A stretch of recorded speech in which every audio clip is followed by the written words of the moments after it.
রহমানির রহিম।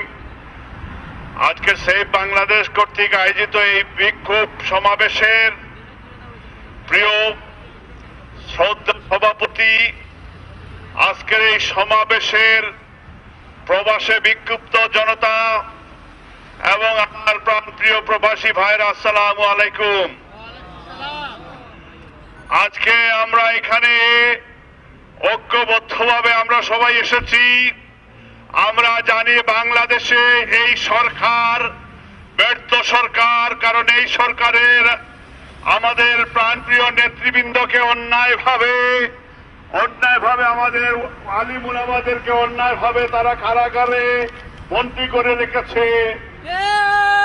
এবং আমরা আজকে আমাদের জনাব কাদের মোল্লা সাহেবের উপরে যে অন্যায় রায় দেওয়া হয়েছে, আজকে এটা প্রমাণ হয়েছে যে এই যে বিচারকরা শেখ হাসিনার শাড়ির অচল থেকে বেরিয়ে এসে রায় দিয়েছেন। আজকে এটা প্রমাণ হয়েছে বাংলাদেশে একদলীয় শাসন চলছে। আজকে প্রমাণ হয়েছে আজকে বাংলাদেশের কোন বিচারক নিরপেক্ষ নয়। তারা শেখ হাসিনা যা বলে তারাই তাই শুনেন। আমরা বলে দিতে চাই যে আজকে এই ধরনের যে মিথ্যা, এই কাঙ্গারো ট্রাইব্যুনাল অবিলম্বে বন্ধ করে দেন, তাহলে বাংলাদেশে শেখ হাসিনা তোমারও দিল্লি যাওয়ার সুযোগ হবে না। এবং হাই কমিশনারের মাধ্যমে এটা আমরা জানিয়ে দিতে চাই যে আজকে যে শত শত বিক্ষুব্ধ জনতা আজকে প্রবাসে আজকে ইউনাইটেড হয়েছেন, আপনারা দয়া করে তাদের এই বক্তব্য বাংলাদেশে পৌঁছে দিতে হবে।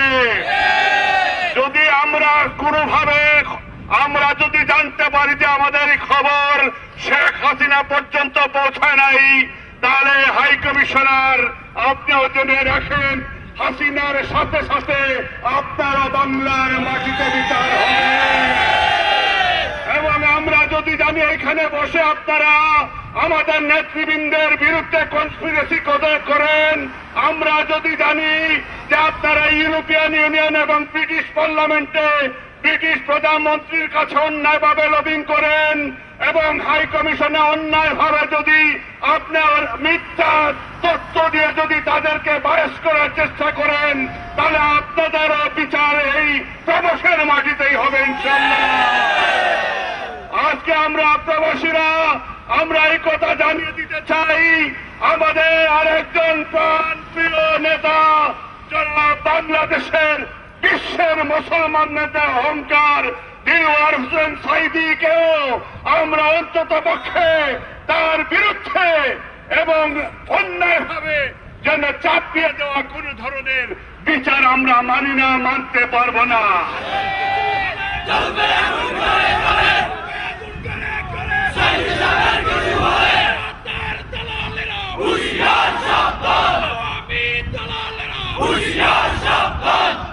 আজকে বাংলাদেশে শত শত শিবির এবং শত শত বিরোধী দলীয় নেতা কর্মীকে হত্যা করছো।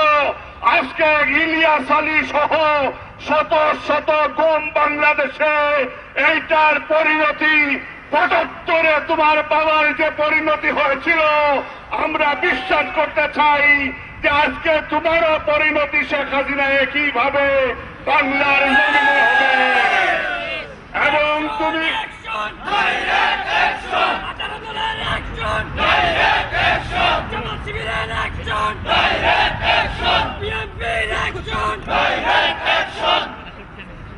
এবং শেখ হাসিনা তোমার যে আজকে বাংলাদেশে তুমি ইসলামের বিরুদ্ধে, তুমি আজকে বাংলাদেশের সংবিধান থেকে আল্লাহর নাম মুছে ফেলে দিয়েছ।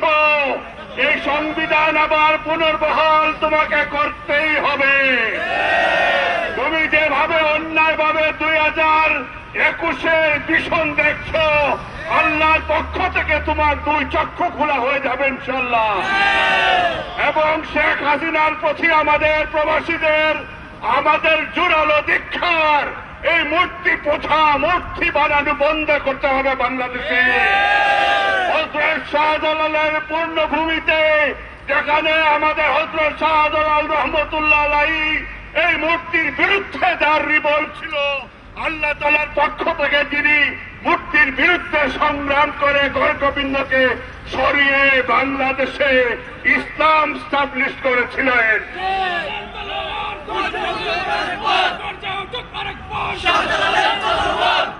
এবং সেই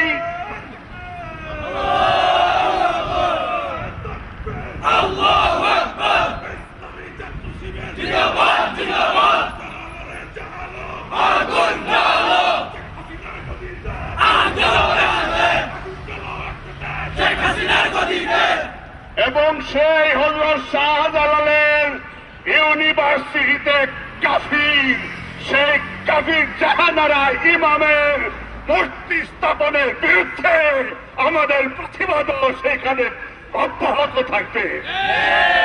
এবং বাংলাদেশে এই কাফির কুফফারদের বিরুদ্ধে, এই সরকারের বিরুদ্ধে আমাদের কন্টিনিউয়াসলি আমাদের আন্দোলন অব্যাহত থাকবে। এই সরকার যতদিন পর্যন্ত বিদায় না নেবে, আমরা ততদিন পর্যন্ত আমাদের এই সংগ্রাম চালিয়ে যাব এবং অবিলম্বে কেয়ারটেকার সরকারের মাধ্যমে নির্বাচন নিশ্চিত করে এই কুলাঙ্গার বাকশালী নেত্রী শেখ হাসিনা তুমি সরিয়ে যাও।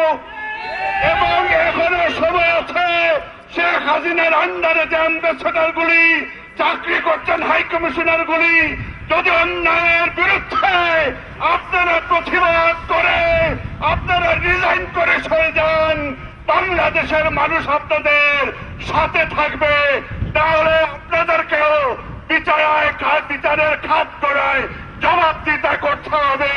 এবং এই আহ্বান জানিয়ে আমার বক্তব্য শেষ করছি। মহান আল্লাহ সর্বশক্তিমান আমাদের সকলের সহায় হোক। নারায়ে তাকবীর।